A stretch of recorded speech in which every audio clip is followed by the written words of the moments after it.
Objective करेंगे, ठीक है। अच्छे तरीके से आपको देखना है, बस याद करना है, रिवीजन करना है, क्योंकि बहुत इंपॉर्टेंट है, राइट। जब प्रकाश कांच में प्रवेश करती है तो उसका तरंग दैर्घ्य, यहाँ पर उसका होगा, उसका तरंग दैर्घ्य क्या होता है लाडलो, घटता है।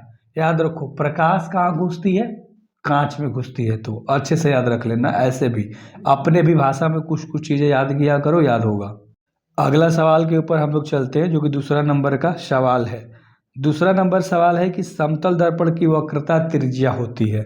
समतल दर्पण की वक्रता त्रिज्या हमेशा अनंत होती है, कभी कभी ऐसा भी चिन्ह दे देता है, यानी इन्फिनिटी का, अनंत का चिन्ह भी दे देगा।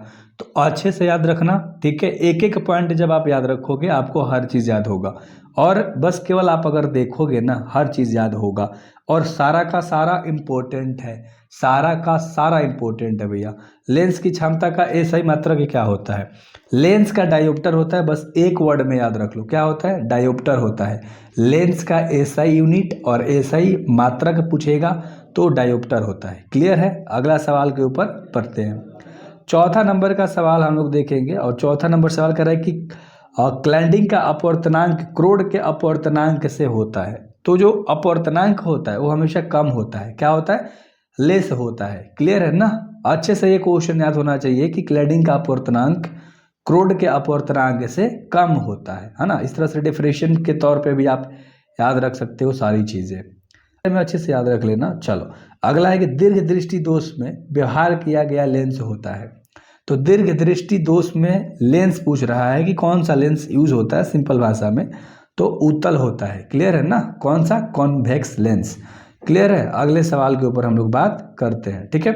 चलिए अगला सवाल है जो कि 6 नंबर का सवाल है, और इसे ध्यान से हम लोग देखते हैं कि जिसके द्वारा नेत्र लेंस की मोटाई परिवर्तित की जा सकती है वह है, ध्यान से सवाल देख लो, वह क्या होता है, सिलियरली मांसपेशियां।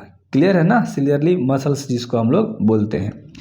अगला सवाल हम लोग देख लेते हैं थोड़ा सा, है ना। 7 नंबर का सवाल है, और 7 नंबर सवाल पे थोड़ा सा फोकस बनाएंगे प्यार से।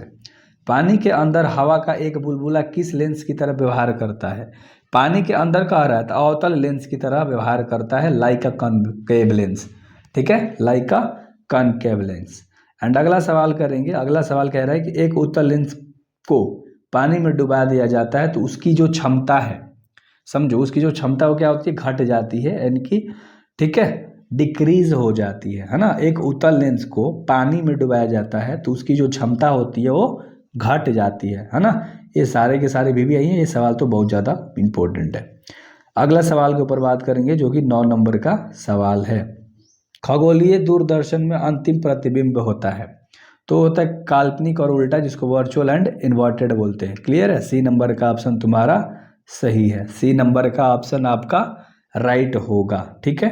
अगला सवाल देखेंगे जो कि 10 नंबर का सवाल है, और 10 नंबर सवाल कह रहा है कि एक प्रिज्म पर एक वर्णी प्रकाश में आपतित होने पर निम्न में से कौन सी घटना होती है।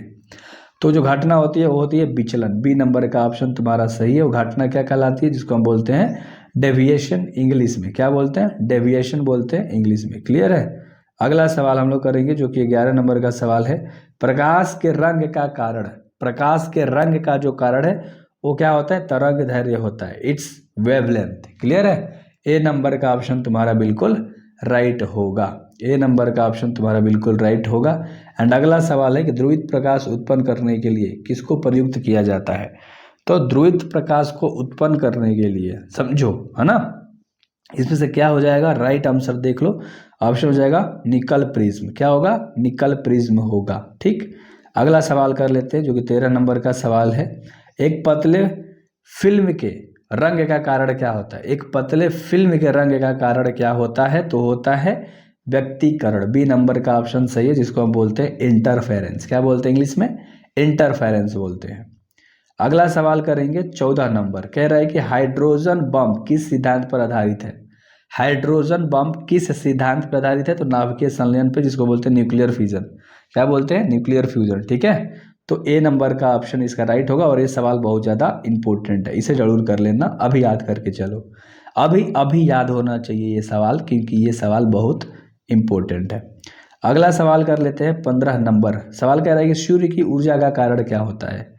सूर्य के ऊर्जा का जो कारण होता है वो नाभिकीय संलयन होता है, बी नंबर का ऑप्शन सही है। और ये भी सवाल बहुत इंपॉर्टेंट है, अगर आप देखोगे तो बहुत इंपॉर्टेंट है, पीछे अगर आप देखोगे तो बहुत बार रिपीट हुआ है सवाल। अगला सवाल 16 नंबर सवाल करने वाले हैं हम लोग, ठीक है, तो अच्छे से देखेंगे इस सवाल को। चलो इस सवाल को अच्छे से देखेंगे। कारण द्रव्यमान ऊर्जा के समतुल्य है, सही संबंध है आपको बताना है। द्रव्यमान जो है ऊर्जा का समतुल्य है, तो इसका संबंध क्या होगा, इसका सूत्र क्या होगा, चलो बता दो फटाक से। हाँ, mc² बराबर ई होता है, यानी कि ई के बराबर में भी आप लिख सकते हो कि mc² होता है, यानी ई बराबर भी। ठीक है, तो सी नंबर का ऑप्शन आपका बिल्कुल राइट है। और ये सवाल भी इंपॉर्टेंट है क्योंकि ये फार्मूला रिलेटिव सवाल है। अपने जहन में ये बात याद रखना, ये फार्मूला रिलेटिव सवाल है, तो ये भी इंपॉर्टेंट है। हाइड्रोजन परमाणु के स्पेक्ट्रम की सफल व्याख्या किसने की है, चलो बताओ ये सवाल काफ़ी इंपॉर्टेंट है। किसने करा था, बोहर ने किया था। ठीक है, अच्छे से याद होना चाहिए। बोहर, कभी कभी ऐसे भी देता है बोहर, ठीक है, तो कंफ्यूज मत होना, एक एक पॉइंट आपको बताऊंगा, टेंशन मत लो। अगला सवाल, फ्लांक नियतांक का एसआई मात्रक क्या होता है, यानी एसआई यूनिट क्या होता है, ठीक है, प्लांक कांस्टेंट का। तो इसका जो राइट आंसर होगा वो क्या होगा, जूल सेकंड होगा ना, जेएस होगा, ए नंबर का ऑप्शन सही है। और ये सवाल भी ले लो, इंपॉर्टेंट है। ठीक है, अगर आपको याद है तो बिल्कुल अच्छा है, अगर आपको नहीं याद है अच्छे से याद कर लो। जब किसी वस्तु को आवेशित किया जाता है तो उसका जो द्रव्यमान होता है वो बढ़ भी सकता है और घट भी सकता है, यानी कि मे बी इंक्रीज और डिक्रीज। डी नंबर का ऑप्शन सही है, दिमाग में रख लो, ये सवाल इंपॉर्टेंट है, ये सवाल इंपॉर्टेंट है। अगला सवाल के ऊपर बात करेंगे, जो 20 नंबर का सवाल है कि प्रिज्म में निम्नलिखित में कौन सी घटनाएं हो सकती है। प्रिज्म में निम्नलिखित में से कौन सी घटनाएं हो सकती हैं, तो घटना देखो क्या, अपवर्तनांक भी हो सकता है, विचलन भी हो सकता है, पूर्ण आंतरिक परिवर्तन भी हो सकता है। तो डी नंबर का ऑप्शन राइट हो जाएगा, ऑल ऑफ दिस। क्लियर है, इसका राइट आंसर हो जाएगा ऑल ऑफ दिस, यानी कि डी नंबर का ऑप्शन सही है। अगला सवाल है कि मांडुलन कितने प्रकार के होते हैं। मांडुलन कितने प्रकार के होते हैं, तो 3 प्रकार के टोटल होते हैं, 3 टाइप्स, यानी बी नंबर का ऑप्शन सही है। देखो ये सवाल बहुत इंपॉर्टेंट है, मॉड्यूलेशन के बारे में पूछ रहा है ना। मॉड्यूलन हिंदी में बोलते हैं, और कितने तरह का होता है, तो 3 तरह का होता है। याद हो गया, कितने तरह का, 3 तरह का होता है।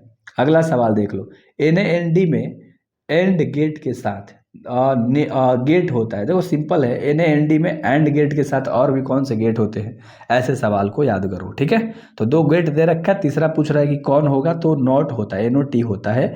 ए नंबर का ऑप्शन आपका बिल्कुल राइट होगा, ए नंबर का ऑप्शन बिल्कुल राइट होगा। और इस तरह के सवाल आपको 4 से 5 को दिखाई दे देते हैं, 70 में आपको 35 मारना है, जहन में रहना चाहिए। और इस तरह के सवाल 3 से 4, 4 से 5 दिखाई देंगे। क्लियर, देखो एक और सवाल है, निम्न में से कौन सा सार्वत्रिक लॉजिक गेट है। अब तुम्हें लॉजिक गेट तो तुम्हें पता है, सार्वत्रिक लॉजिक गेट NAND होता है। अभी नहीं याद हो, अभी याद करके जाओ, डी नंबर अभी याद करो भाई। सार्वत्रिक लॉजिक गेट, जिसको हम बोलते हैं इंग्लिश में क्या बोलते हैं, यूनिवर्सल लॉजिक गेट, NAND होता है, नैंड होता है, ऐसे भी याद रख सकते हो। अगला जो 24 नंबर सवाल है कि मूल गेट है, जो मूल गेट है उसे हम एंड और नॉट तीनों बोलते हैं। डी नंबर का ऑप्शन सही है। ये खतरनाक सवाल है, ये भाई खतरनाक सवाल है। ठीक है, क्या है, खतरनाक सवाल है। क्लियर है, चलो अगले सवाल के ऊपर हम लोग बात करेंगे, जो 25 नंबर का सवाल है। निम्नांकित में किसे विभाजित नहीं किया जा सकता है। 4 गो ऑप्शन है, और इन चारों में से किसे विभाजित नहीं किया जा सकता है, तो वो है आपका फोटॉन। डी नंबर का ऑप्शन राइट है। और ये सवाल देखो इंपॉर्टेंट है, मैं इस सवाल को इसलिए इंपॉर्टेंट बोल रहा हूँ क्योंकि ये बहुत बार रिपीट हुआ है, एंड देख कर भी आपको लग रहा होगा कि हाँ ये सवाल बहुत इंपॉर्टेंट है, राइट। अगले सवाल के ऊपर हम लोग बात करते हैं, क्लियर ना। अगले सवाल के ऊपर बात करेंगे, 26 नंबर सवाल है कि किसी परमाणु में ऊंची कक्षा की तुलना में प्रथम कक्षा की ऊर्जा होती है। अब देख लो ये सवाल इंपॉर्टेंट लगा आपको, क्यों, क्योंकि ये थोड़ा सा ना, देखो ये थोड़ा मतलब कम आया है, बट ये सवाल इंपॉर्टेंट इसलिए है क्योंकि ये आने के चांसेस बना देता है। तो आंसर जो हो जाएगा लेस हो जाएगा, कम हो जाएगा, ए नंबर ऑप्शन सही हो जाएगा आपका, है ना, ए नंबर ऑप्शन सही हो जाएगा आपका। अगला 27 नंबर सवाल है कि अर्धचालक में विद्युत चालकता का कारण क्या होता है। चलो कारण क्या होता है, फटाक से इसका आंसर आना चाहिए आपके दिमाग में, इलेक्ट्रॉन एवं छिद्र दोनों, है ना, अच्छे से याद रहेगा, इलेक्ट्रॉन एवं छिद्र दोनों। क्लियर है ना। देखो यानी कि कहने का मतलब है कि ओनली इलेक्ट्रॉन और ओनली होल्स, यानी कि ये सी नंबर ऑप्शन होगा। 2 चीज़ें इसमें, ए भी हो जाएगा, ए भी हो जाएगा, यानी मेरा कहने का मतलब है कि सी नंबर का ऑप्शन सही है। यहाँ पर दोनों ए एंड बी करके भी दे सकता है, तुम्हारे ऑप्शन के अकॉर्डिंग कहेगा ए एंड बी ऐसे करके देगा, ठीक है। तो इसी में आपको लगाना होगा। अगला सवाल, 15 का द्विधारी तुल्यांक क्या होता है? चलो इसका राइट आंसर क्या होगा भैया? 1 1 1 1 एंड नीचे क्या होगा? 2 होगा। बस इतना दिमाग में रखना, यानी सी नंबर तुम्हारा ऑप्शन सी सही होगा, ठीक है। अगला सवाल देख लो। अगला सवाल कह रहा है किलोवाट घंटा मात्रक होता है। किलोवाट घंटा जो मात्रक होता है ऊर्जा का होता है। बी नंबर का ऑप्शन सही है, बी नंबर का, यानी एनर्जी। क्लियर। अगला सवाल कर ले, जो 30 नंबर का सवाल है कि माइक्रोफेराड मात्रक है। माइक्रोफेराड वैद्युत धारिता का मात्रक होता है, जिसको हम इलेक्ट्रिक कैपेसिटेंस बोलते हैं इंग्लिश में। क्लियर है। सी नंबर ऑप्शन सही है और ये सवाल इंपॉर्टेंट है, ये सवाल इंपॉर्टेंट है, राइट। आपको मैंने सारे के सारे सवाल करा दिए एंड आई होप कि आप सब्सक्राइब करोगे, लाइक करोगे, शेयर करोगे। Best of luck.